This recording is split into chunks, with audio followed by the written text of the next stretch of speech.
Kapupulutan ng inspirasyon ang mami na si Rona Mequiano mula sa Cebu na dating overseas Filipino worker na ngayon ay isa ng banana chips business owner sa edad na 30 years old.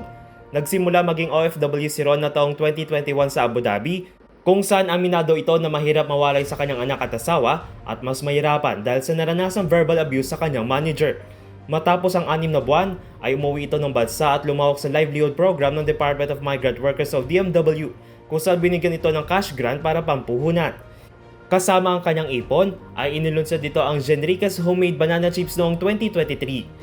Sa pagsisimula ay kumikita ito ng 1,000 hanggang 1,700 kada linggo, pero ngayon ay kumikita na ito ng hindi bababa sa 1,000 kada araw. Patunay na dahil sa determinasyon at kasipagan ay kaya mong maabot ang iyong pangarap at matulungan ang iyong pamilya.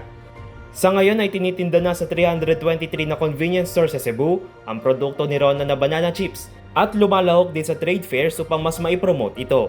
Para sa DZRH TV, ito si Dustin Bayog. Una sa Pilipinas, una sa Pilipino.